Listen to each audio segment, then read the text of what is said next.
नमस्कार। उत्तर प्रदेश की खबरों में आप सभी का स्वागत है। चलिए फिर जान लेते हैं उत्तर प्रदेश की बड़ी खबरें और मुख्य समाचार के बारे में। तो सभी खबरें आप लोगों के लिए एक एक करके छांट करके लाई गई हैं, तो वीडियो में बने रहें। बात करेंगे पहली और बड़ी खबर पर। पहली बड़ी खबर है उत्तर प्रदेश के आगरा के ताजमहल को खोलने की मिली अनुमति। जी हां, आपको बता दें उत्तर प्रदेश के आगरा जिले से बड़ी खबर है और इसी प्रकार से 17 मार्च से ताजमहल को बंद किया गया था और इसी प्रकार से 6 जुलाई से खोलने की अनुमति मिल चुकी है। और इसी प्रकार से उत्तर प्रदेश ही नहीं बल्कि देश के सारे स्मारकों को खोलने की धीरे धीरे यानी कि योजना बनाई जा रही है। और इसी प्रकार से केंद्रीय पर्यटक मंत्री प्रहलाद सिंह ने यहां पर जानकारी दी है। उन्होंने ट्वीट करते हुए लिखा है कि यहां पर टिकट इसका ऑनलाइन ही लेना पड़ेगा और इसी प्रकार से सोशल डिस्टेंसिंग के साथ पूरा ध्यान दिया जाएगा। तो दोस्तों इसी बीच बढ़ते हैं अगली बड़ी खबर पर, जहां अगली बड़ी खबर निकल करके आ रही है उत्तर प्रदेश में खुलेंगी अब 1500 नए दुकानें। तो दोस्तों इसी प्रकार से उत्तर प्रदेश में शराब की दुकानों की संख्या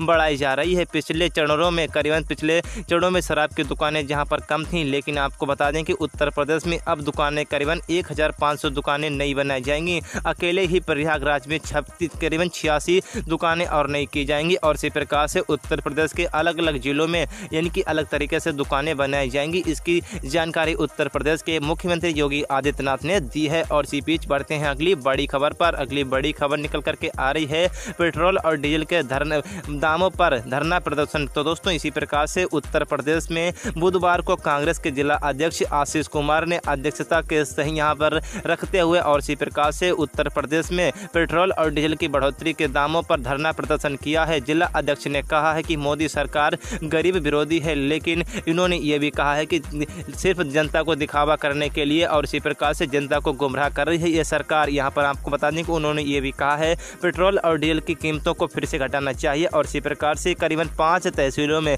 कांग्रेस ने भी प्रदर्शन किया है। और इसी बीच बढ़ते हैं अगली बड़ी खबर पर। अगली बड़ी खबर है टिड्डों का दल पहुंचा बहराइच में। तो इसी प्रकार से उत्तर प्रदेश के बहराइच जिले में टिड्डों का दल पहुंच चुका है। इसकी सूचना रात में दी गई और इसी प्रकार से दौलतपुर पहुंचे कृषि अफसर तुरंत ही पहुंच गए हैं। और किसान की ओर से टिड्डों के दल की सूचना मिलने पर करीबन 9:20 पर ही जिला कृषि अधिकारी रतीश कुमार पांडे ने जाकर के वहां पर यानी कि हाई अलर्ट जारी किया गया और इसी प्रकार से वहाँ पर कीटनाशक दवाओं का भी छिड़काव किया है। जिला कृषि अधिकारी RD वर्मा ने और किसी प्रकार से अलग अलग कर्मचारियों को सूचना देकर के और इसी प्रकार से मोबाइल टॉर्च की रोशनी से उनको भजाने की निर्देशन किया है। और वहाँ पर आपको बता दें कि अच्छी तरह से उन्होंने उजाला के साथ और इसी प्रकार से कीटनाशक दवाओं का भी प्रदर्शन किया है। वहीं हम बात करेंगे अगली बड़ी खबर पर। अगली बड़ी खबर पर बढ़ने से पहले आपने हमारे चैनल को अभी तक सब्सक्राइब नहीं किया है तो सब्सक्राइब कर लें और इसी प्रकार से घंटी को जरूर दबा लें जिससे कि आने वाली वीडियो की नोटिफिकेशन आपके पास सबसे पहले मिल सके। अगली बड़ी खबर है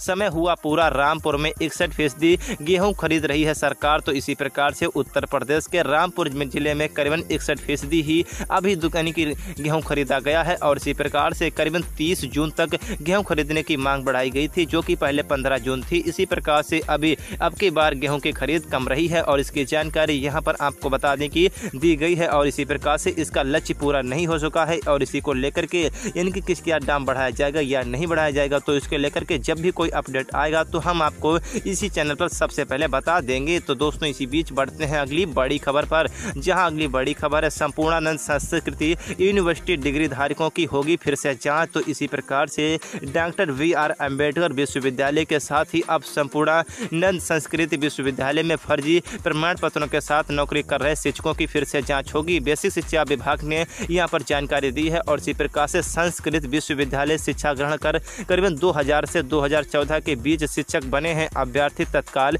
ब्यौरा लेंगे और इसी प्रकार से वहां पर उनकी जांच की जाएगी। जो फर्जी निकाले जाएंगे तो उनके खिलाफ कार्यवाही की जाएगी। और इसी प्रकार से करीबन यानी कि यह सूचना 6 जुलाई से RCTI की सौंपी जानी है। तो इसी बीच अगली बड़ी खबर आ रही है शराब की दुकानों का बिक्री समय बढ़ाने पर हो रहा है गौर। तो इसी प्रकार से उत्तर प्रदेश में लाइसेंस आवंटित नहीं हो सके हैं और उसको निर्धारित काटकर यानी कोटे को बांट करके नई दुकानें और इसी प्रकार से इसकी जानकारी संवाददाता राज्य मुख्य प्रदेश के आबकारी डिपार्टमेंट ने दी है। अंग्रेजी व देसी शराब और बियर की दुकानों का बिक्री समय यानी कि घटा और इसी प्रकार से बढ़ाया जा सकता है। शराब की दुकानों का समय क्योंकि यहाँ पर अब गर्मी थोड़ी पड़ रही है और इसी प्रकार से जो कि यानी कि जो इसी प्रकार से बरसात का मौसम आना है तो यहाँ पर कुछ टाइम मैनेज किया जाएगा और नया टाइम अपडेट किया जाएगा। और इसी बीच अगली बड़ी खबर है, अखिलेश यादव बोले अब सरकार करेगी महंगी बिजली तो उत्तर प्रदेश लोगों को मिल सकता है झटका। तो राज्य के मुख्यालय विशेष संवाददाता अध्यक्ष अखिलेश कुमार यादव यानी कि अखिलेश यादव ने कहा है कि भाजपा सरकार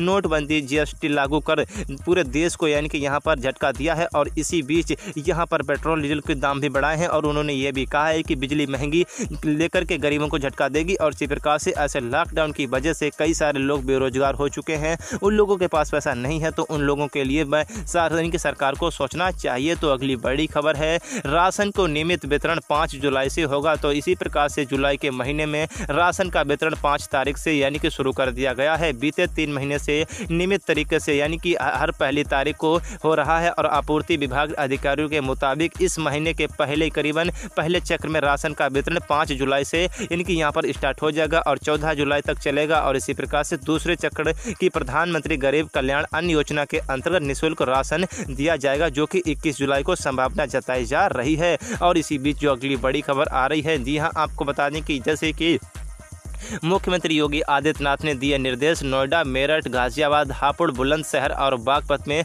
घर घर की जाएगी स्क्रीनिंग। तो इसी प्रकार से मुख्यमंत्री योगी आदित्यनाथ ने कहा है और इस बीमारी को मद्देनजर रखते हुए 2 जुलाई से मेरठ मंडल के सभी जिलों के साथ गौतम बुद्ध नगर, गाजियाबाद, हापुड़, बुलंदशहर और बागपत में घर घर स्क्रीनिंग की जाएगी और इसके लिए टेस्टिंग क्षमता भी बढ़ाई जा सकती है। आपको बता दें उत्तर प्रदेश के मुख्यमंत्री साफ साफ उन्होंने कहा है। और इसी बीच बढ़ते हैं अगली बड़ी खबर पर, जहां अगली बड़ी खबर है, उत्तर प्रदेश में इस बीमारी से ठीक हुए मरीजों को घर पहुंचाने के लिए नहीं मिलेगी एम्बुलेंस, सरकार ने जारी किए आदेश। जी हां, आपको बता दें कि अब उत्तर प्रदेश में इस बीमारी से ठीक हुए जो यानी कि यहाँ पर बीमारी यानी कि यहाँ पर मरीज होंगे उन लोगों को सरकारी एम्बुलेंस से घर नहीं छोड़ा जाएगा और इसी के साथ रोगियों को अब घर जाने के लिए एम्बुलेंस नहीं मिलेगी। इसके लिए उत्तर प्रदेश सरकार ने फैसला लिया है और इसी प्रकार से यहाँ पर नेशनल हेल्थ मिशन के निदेशक विजय विश्वास पंत ने इसकी जानकारी दी है और इसी प्रकार से CMO को पत्र भेज दिया है। इसके आदेश के अनुसार क्या अपडेट आएगा तो हम आपको अगली वीडियो में जरूर बताएंगे। तो इसी प्रकार से आपने हमारे चैनल को अभी तक सब्सक्राइब नहीं किया है तो सब्सक्राइब कर लें और इसी प्रकार से लेटेस्ट अपडेट पाने के लिए घंटी को जरूर दबाएं। तो हम आपको मिलेंगे अगली वीडियो में। तो दोस्तों आज के लिए बस इतना ही। जय हिंद, वंदे मातरम।